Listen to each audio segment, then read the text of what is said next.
Hello everyone, today we're going to look at a tutorial for the song I Will Exalt You by Hillsong Worship.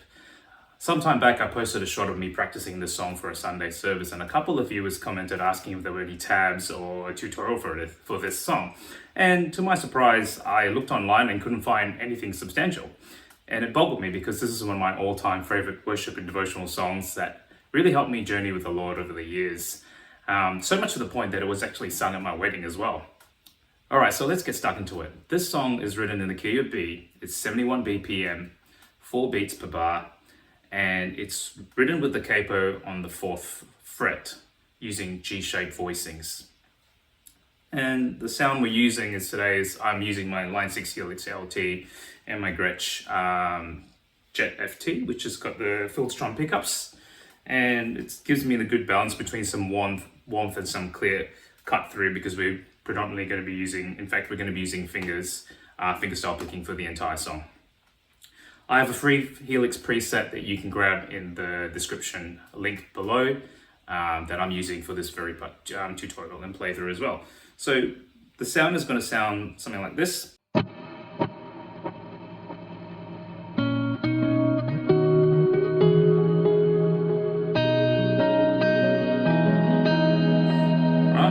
So what I've got there is a clean tone with a dotted eighth note delay and a wet reverb. 2 reverbs actually I've stacked, but what you essentially want is a wet reverb at around a 50% mix. So we're going to go through the playthrough with the tabs on screen, and then we'll come back and talk about some of the parts behind the song.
Okay, so I hope that was useful and enjoyable to you. So let's look at some of the concepts behind the song and how it's written. As mentioned before, the song is a fingerstyle piece. So at the very least, you need to get some basic fingerstyle concepts down. So if you've got that down packed, I suggest go away, practice that, and then come back. I'm sure there's a lot of resources you can find online, but for a quick crash course here, when my general rule of thumb, no pun intended, is to use your thumb for the 6th, 5th, and 4th strings, so the 3 bass strings, and the treble strings, 1st, 2nd, 3rd, for the 3rd, 2nd, and 1st string. So swap the other way around. So it'll be like this: thumb, thumb, thumb, 1st, 2nd, 3rd finger. Yep. So if you're playing just a G chord,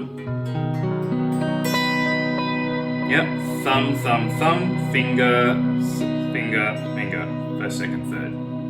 Right? Now, the main hook of the song and the intro is based on the melody of the song, but also what we call thirds. So the degrees of the song, or if you're going to use the natural number system, is the 7, 1, 3, 4, right? 7, 1, 3, 4, right?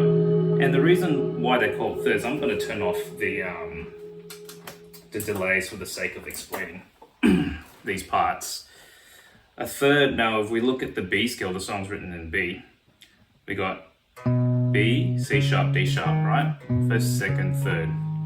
Now, if we look at the number 1, that's actually the 3rd there, major 3rd. But instead of playing it here, I'm going to play an octave above. Right? So that's how we get that sound. Now, there's actually a video that I pretty much explain these whole the concept of these chords. They're actually thirds an octave above, so they're not called 10th chords. I've seen them incorrectly labeled as 10th chords. Music, there's no such thing as that, right? We have thirds and no tenths.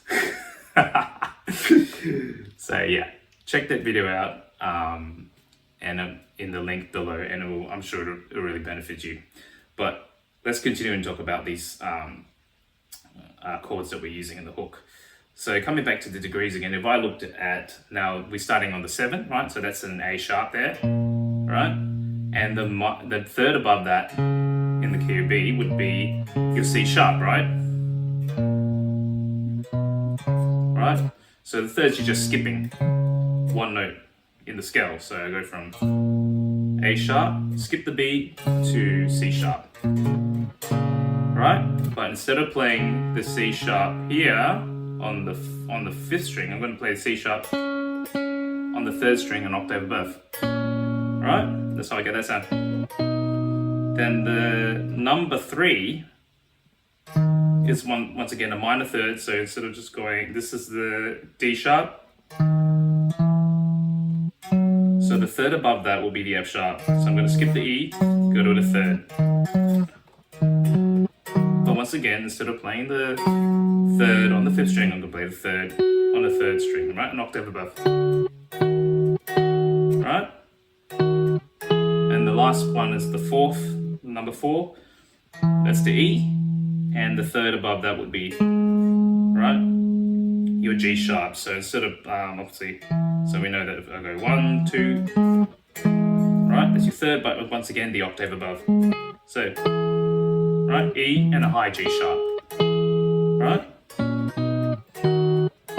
Now you can hear this, if I just played the regular 3rd in the same octave, it would sound very similar. Hear that, right? Same sound, but just when you play an octave above, get a bit more of a sweeter sound because of the clarity you get in separating the octaves between the 2 notes. Cool. So that's pretty much all I have to share today with the song. I hope it was really helpful. If it blessed you, I ask that you would kindly give a thumbs up and or a share. If you've got any feedback or questions, feel free to leave a comment. It's been my absolute pleasure to serve you today. God bless you. See you next time.